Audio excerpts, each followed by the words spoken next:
അലിവു തോന്നണേ. പാപിയാണു ഞാൻ നാഥ, പാപിയാണു ഞാൻ. കരുണ തോന്നണേ എന്നിൽ, അലിവു തോന്നണേ. പാപിയാണു ഞാൻ നാഥ, പാപിയാണു ഞാൻ.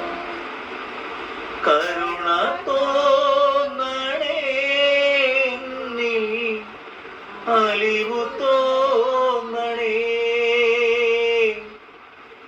പാപിയാണു ഞാൻ നാഥ, പാപിയാണു ഞാൻ.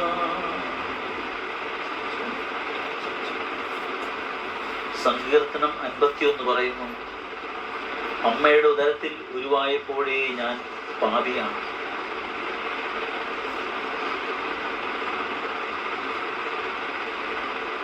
അമ്മയുടെ ഉദരത്തിൽ ഉരുവാകുന്നതിന് മുമ്പേ ഞാൻ പാപാവസ്ഥയിലാണെന്ന് നമുക്കും തിരിച്ചറിയാം.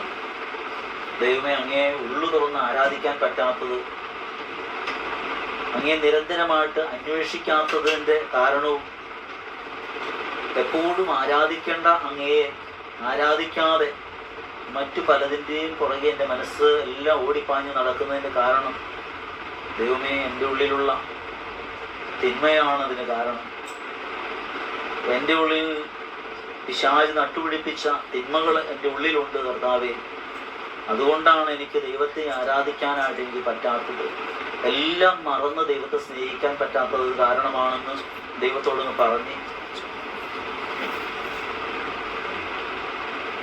ഈശോയെ എൻ്റെ ഉള്ളിലേക്ക് വരണമേ എന്ന് പറയാം. പാപിയായ എന്നെ വിശുദ്ധീകരിക്കണമേ എന്ന് പറഞ്ഞ് പ്രാർത്ഥിക്കാം. എന്നോടൊന്ന് കരുണ കാണിക്കണമേ എന്ന് പറഞ്ഞ് പ്രാർത്ഥിക്കാം. കാൽവരി കുരിശിൽ 3 ആണിമേല് മുറിവേറ്റി കിടക്കുന്ന ഈശോ, മൃതപ്രായമായ അവസ്ഥ, മരണത്തിൻ്റെ വക്കോളം എത്തപ്പെട്ട അവസ്ഥ, ആ അവസ്ഥയിൽ നിന്നിട്ടും ഈശോ പറയുക, പിതാവേ, ഇവർ ചെയ്യുന്നത് എന്താണെന്ന് ഇവർ അറിയുന്നില്ല, ഇവരോടൊന്ന് ക്ഷമിക്കാമോ, ഒന്ന് ക്ഷമിക്കണമേ എന്ന് പറഞ്ഞ് പ്രാർത്ഥിക്കുന്ന ഈശോ. എനിക്ക് ദാഹിക്കുന്നുവെന്ന് ഈശോ പറഞ്ഞപ്പോൾ ഈശോയുടെ വലിയ ദാഹം ആത്മാവിനെ നേടുക എന്നുള്ള ദാഹമാണ്. ആ ദാഹത്തിന് വേണ്ടിയിട്ട് സഹിക്കുന്ന ഈശോ, ആത്മീയമായിട്ട് നേടാൻ വേണ്ടിയിട്ട് സഹിക്കുന്ന വ്യക്തികളായിട്ട് നമുക്ക് മാറാം. നമ്മുടെ ആത്മാവിനെ നേടാൻ വേണ്ടിയിട്ട് വചനം പഠിപ്പിക്കുന്നു, മനുഷ്യ, നീ ലോകം മുഴുവൻ നേടിയാലും നിന്റെ ആത്മാവ് നശിച്ചാൽ നിനക്ക് എന്ത് ഫലം? നീ ആത്മാവിന് പകരമായിട്ട് എന്തു കൊടുക്കും എന്ന് ചോദിക്കുന്നു.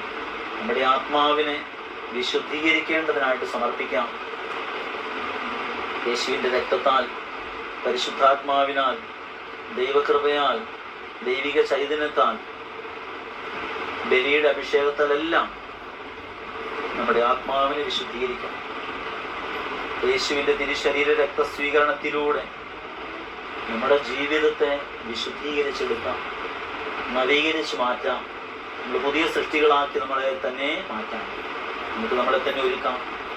എപ്പോഴെങ്കിലും കരുണയ്ക്ക് വേണ്ടിയിട്ട് കരുണക്കൊന്ന് ചെല്ലുന്നുണ്ടെങ്കിൽ വെറുതെ ഓടിച്ച് പ്രാർത്ഥിക്കുകയല്ല.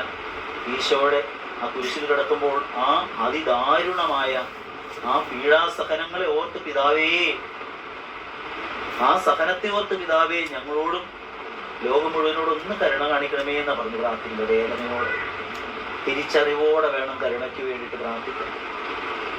ഈശോയുടെ ആ അതിദാരുണമായ ആ വേദന നിറഞ്ഞ, അത്രയും അതിദാരുണമായ ആ പീഡാസഹനങ്ങളെ ഓർത്ത് പിതാവേ, ഞങ്ങളോടും ലോകം മുഴുവനോടും കരുണയുണ്ടാകണമേ എന്ന് കണ്ണുനീരോടെ പ്രാർത്ഥിക്കാൻ നമുക്ക് സാധിക്കട്ടെ.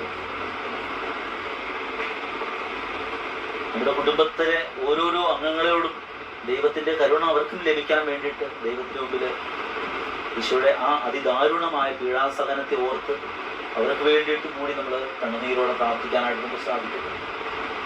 നമ്മുടെ പ്രിയപ്പെട്ടവരെ ഓരോരുത്തരെ ഓർക്കാം, പൂർവികരെ ഓർക്കാം, നമ്മളറിയുന്ന ഓരോരോ വ്യക്തികളെ ഓർക്കാം. എല്ലാവർക്കും വേണ്ടിയിട്ട് ദൈവത്തിന്റെ കരുണ ലഭിക്കാൻ വേണ്ടിയിട്ട് ആഗ്രഹിക്കാൻ, പ്രാർത്ഥിക്കാം. കരുണ തോന്നണേ, അലിവു തോന്നണേ,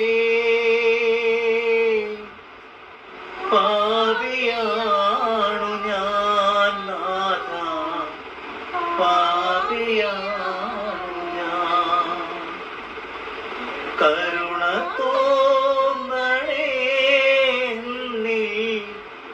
അലിവു തോന്നണേ,